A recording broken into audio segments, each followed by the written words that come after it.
1 week from today, a big crowd will be filling the Delaware County Fairgrounds and will be enjoying the 2010 renewal of the Little Brown Jug, the brightest jewel in the pacing Triple Crown.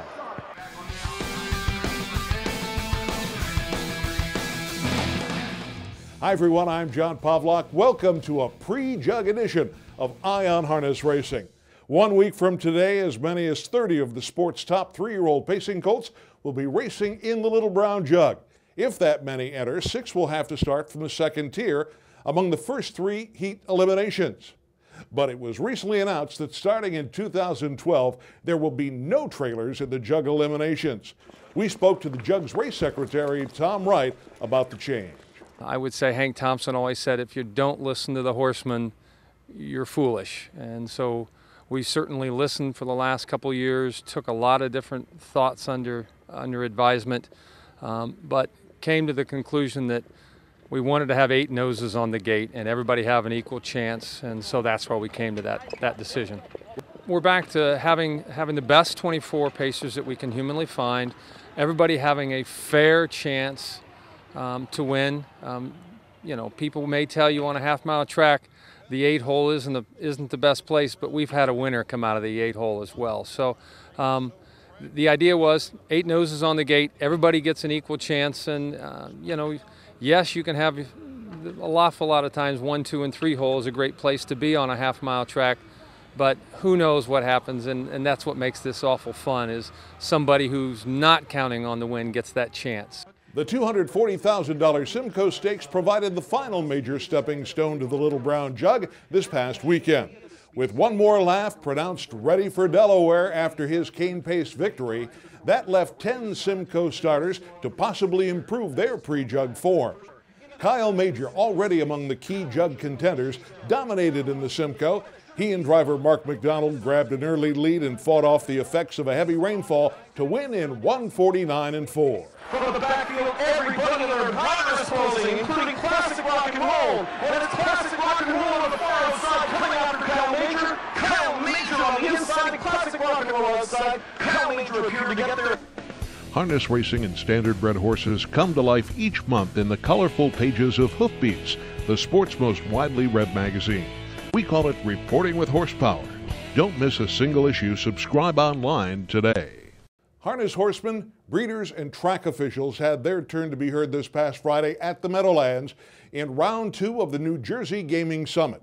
Tom Lucento of the SBOA of New Jersey, Mike Tanner of the USTA, and Dennis Robinson of the New Jersey Sports and Exposition Authority, operator of the Meadowlands, were among those who took the lead in offering testimony on behalf of the industry before a committee of members of the New Jersey legislature who are considering the recent Hansen report, which recommended possibly closing the Meadowlands.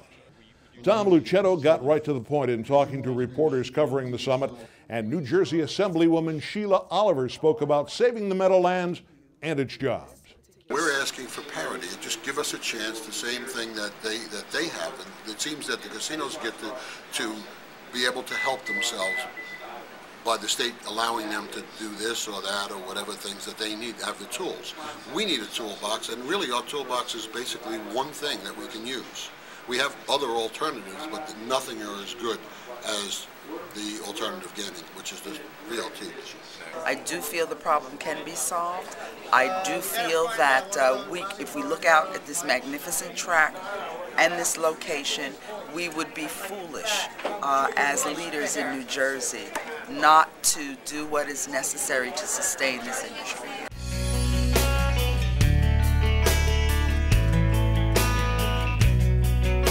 It's time once again to take a look at the stats provided by TrackMaster. This week you need to travel to the small Ontario track known as Woodstock to find the sport's fastest trotter, Countess Stormont, who earned an even 100 speed rating in an overnight this past Saturday. 1 point better than hotshot Blue Chip, who scored a 99 at Pocono Downs back on September 7th. Over on the pacing side, there was a 3-way tie at 105. Foiled again at Harrington, Armadillo at Radio Carlton, and Western Shore at Harris Chester matched each other stride for stride to top this week's pacing list. Speed ratings accepted as official by the U.S. Trotting Association are available exclusively from TrackMaster and a key factor in anyone's handicapping efforts. At Trackmaster, it's all about winning. Powerful handicapping products built on official USTA data help you be the best horse player you can be. And free services such as StatsMaster and the Virtual Stable also put the odds in your favor. The winning starts at Trackmaster.com. Once again, it's that time of the year during which each state's top performers shine in the spotlight. Illinois was the first to promote Super Night, a single program on which all divisions by age, gait, and sex would be showcased.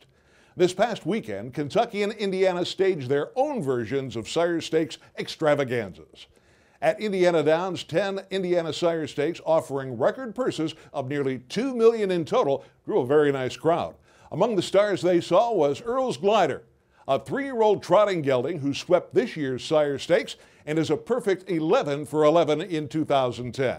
Heading south to Kentucky on Sunday evening, the Kentucky Sire Stakes Finals offered a total of $2.4 million and drew a large and appreciative crowd. One of the most thrilling finishes came in the 2-year-old Colt Pace, in which Beach Boy Tiger pulled a 16-1 upset with driver Dave Pallone aboard. It's Beach Boy Tiger on the inside. Cam Grandis coming to him on the outside. Center of the track, it's visual to light, but it's still Beach Boy Tiger. Cam Grandis, one final surge, but Beach Boy Tiger was up to get it. This coming weekend, Super Nights will be raced in Illinois, at Balmoral Park, and at Hazel Park in Michigan on Saturday night. New York's big night will be on Saturday, September 25th. All are excellent opportunities to see outstanding stakes racing.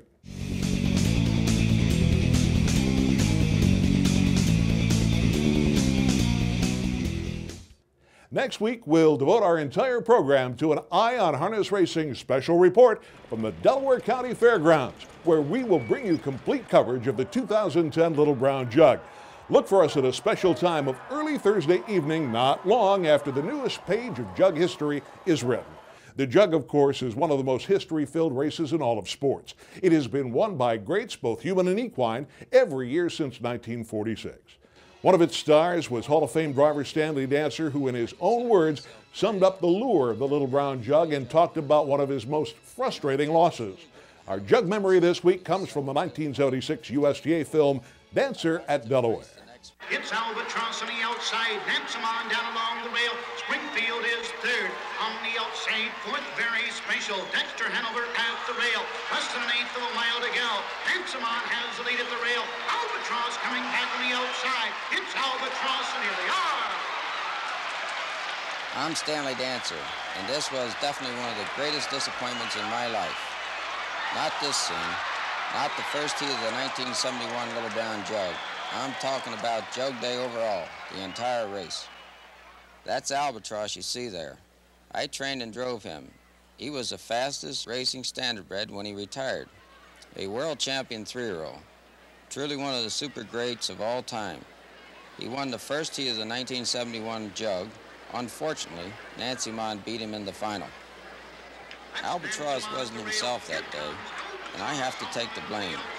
The colt raced 5 tough miles in only 10 days, including his 3 jug heats. Albatross up on the outside second. H.T. Luca goes to the outside third. Less than an eighth of a mile to go.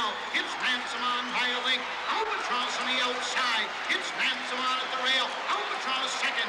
Nansemon, and here they are. Nansemon wins the Little Brown Jug. You know, Albatross really didn't deserve to lose. I'm John Pavlak. That's it for this week. I'd like to thank TJ Burkett, who did a great job filling in last week while we were away. Remember to join us next Thursday evening, Jug Day, for a special edition of Eye on Harness Racing.